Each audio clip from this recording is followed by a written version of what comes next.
Assalamualaikum warahmatullahi wabarakatuh. Anak-anak, pada pertemuan yang ketiga ini, mari kita awali dengan membaca basmalah. Bismillahirrahmanirrahim. Melanjutkan materi yang kemarin, kita pada hari ini kita akan membahas mengenai kelanjutan dari pertempuran-pertempuran yang dilakukan oleh beberapa daerah dengan tokoh-tokohnya yang kemarin sudah kita bahas. Nah, hari ini kita akan membahas mengulangi mengenai Perang Padri. Perang Padri terjadi di Sumatera Barat dengan latar belakangnya adalah Belanda mencampuri konflik antara kaum adat dengan kaum Padri, di mana Belanda ingin menancapkan kekuasaannya di Sumatera dengan menguasai wilayah Sumatera Barat.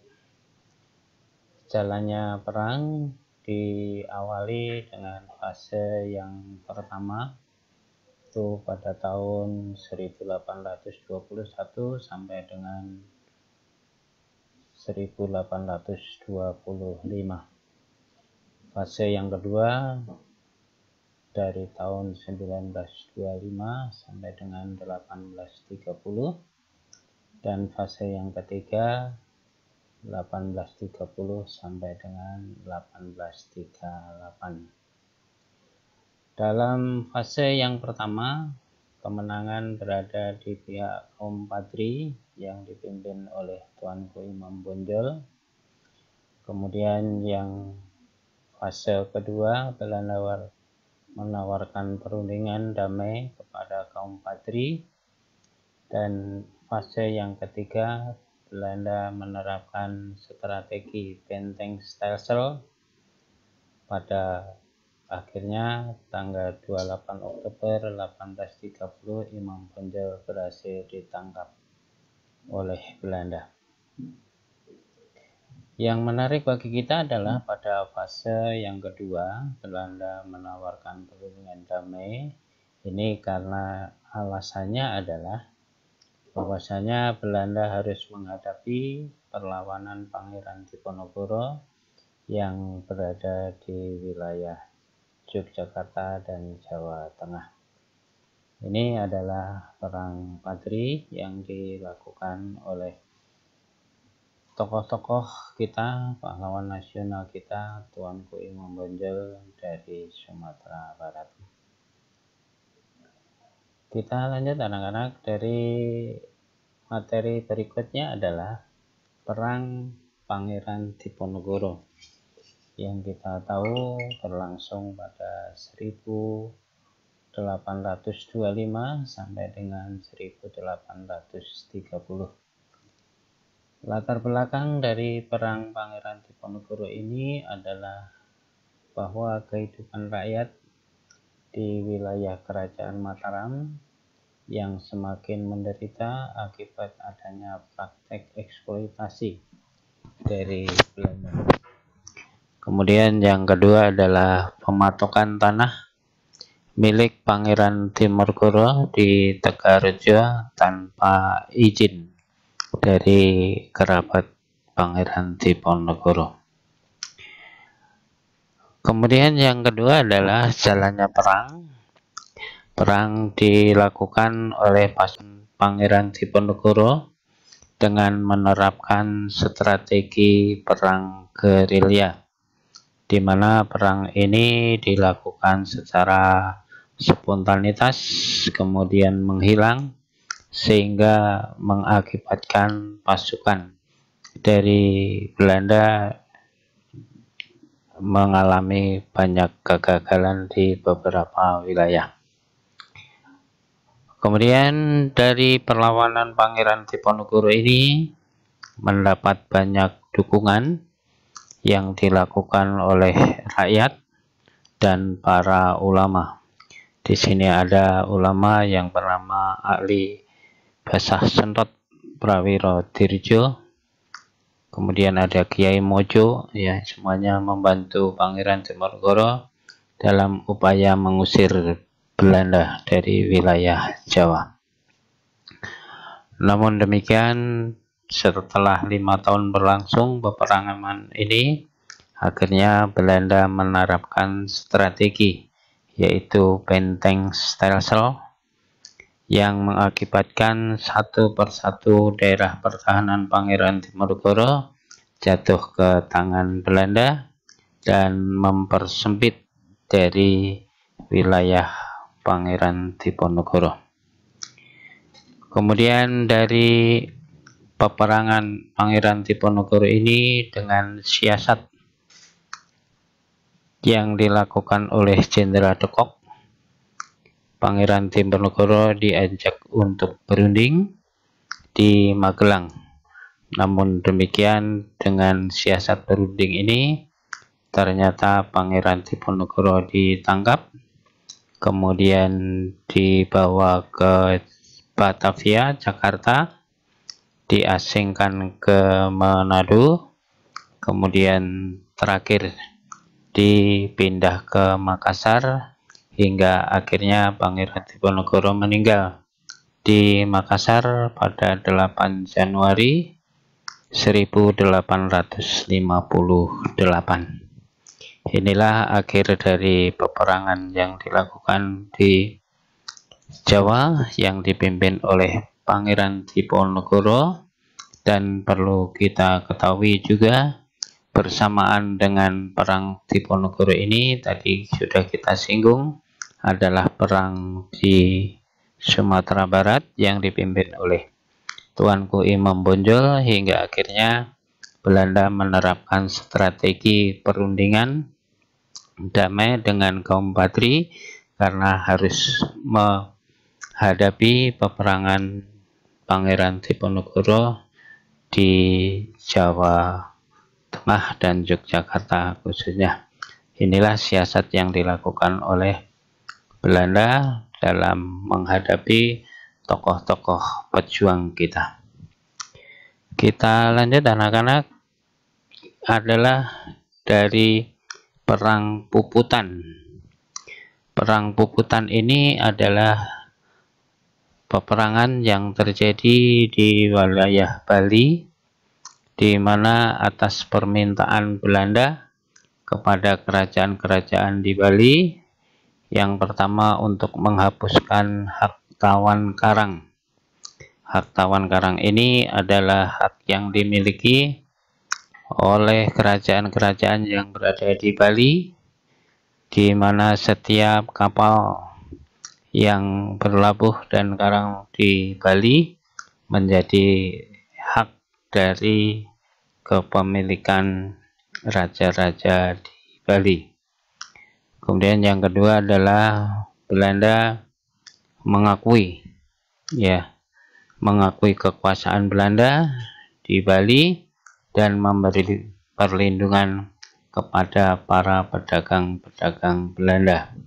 Ini adalah latar belakang dari Perang Puputan yang terjadi di Bali. Jalannya peperangan, rakyat Bali di bawah pimpinan I Gusti Ketut Jelantik mengorbankan semangat Perang Puputan. Kemudian dari materi ini kita dapat memahami lebih jauh dengan menjawab pertanyaan ini. Apa yang dimaksud dengan Perang Puputan? Ya, Perang Puputan ini adalah suatu perang hingga titik darah penghabisan untuk mempertahankan tanah Bali di bawah kepemimpinan I Gusti Ketut Jelantik. Kemudian Belanda juga mengerahkan ekspedisi militer dalam menghadapi rakyat Bali. Akhir dari peperangan ini dimenangkan oleh Belanda setelah berhasil merebut benteng di Jagaraga.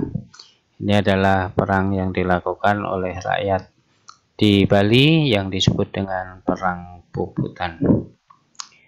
Yang berikutnya anak-anak adalah terjadinya perang di Banjar.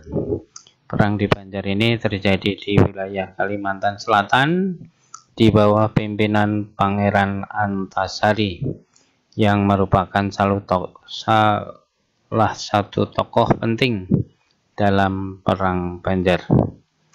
Permasalahan yang dihadapi di rakyat Banjar adalah bahwa Belanda ikut campur tangan dalam pemerintahan Kesultanan Banjar dengan mengangkat Pangeran Tamjidillah sebagai Sultan Banjar. Kemudian pasukan Banjar mengobarkan semangat perang fisabilillah dan Belanda akhirnya menghapus Kesultanan Banjar pada tahun 1860. Untuk memperdalam materi ini, mari kita diskusikan mengapa rakyat Banjar tidak setuju dengan pengangkatan Tamjidillah sebagai Sultan Banjar yang dilakukan oleh Belanda. Nah, kita dapat jawabannya adalah bahwasanya ibu Pangeran Tamjidillah bukan keturunan bangsawan Kesultanan Banjar. Ini adalah dari peperangan yang terjadi di Banjar, Kalimantan, dan berlanjut kita dengan membahas mengenai Perang Aceh, di mana Perang Aceh ini terjadi dengan latar belakangnya adalah Belanda membatalkan Traktat London, kemudian Belanda berambisi untuk dapat menguasai wilayah Aceh. Kemudian jalannya perlawanan kita bagi menjadi 3 fase. Yang pertama adalah fase yang pertama adalah dari tahun 1873 sampai 1884, di mana pasukan Aceh berhasil membunuh Jenderal Kohler. Kemudian fase kedua tahun 1884 sampai dengan 1896, Belanda mengutus seorang ahli sosiologi yang memahami ajaran agama Islam, yaitu Senuk Hagren, di mana dengan adanya utusan ini Senuk Hagren dapat bersosialisasi dengan rakyat Aceh sehingga diketahuilah rahasia-rahasia yang dilakukan oleh rakyat Aceh dalam menghadapi Belanda di wilayah Aceh. Hingga akhirnya pada fase yang ketiga 1896 sampai dengan 1904, fase yang ketiga, di sini Belanda berhasil menaklukkan perlawanan rakyat Aceh. Kemudian yang berikutnya adalah terjadi di wilayah Tapanuli, Medan, Batak, dengan latar belakangnya adalah Belanda berniat menguasai Tapanuli. Yang kedua adalah kekhawatiran rusaknya tatanan tradisional masyarakat Tapanuli, di mana peperangan ini dilakukan oleh Sisingamangaraja yang ke-12. Jalannya perang, Sisingamangaraja ke-12 dan pasukannya menerapkan strategi perang gerilya, dan Belanda mendatangkan bantuan pasukan dari berbagai daerah. Kemudian akhir dari peperangan ini Belanda melakukan penyisiran di Tapanuli hingga akhirnya pada 17 Juni 1907 Sisingamangaraja 12 wafat dalam pertempuran. Inilah anak-anak materi kita. Terima kasih atas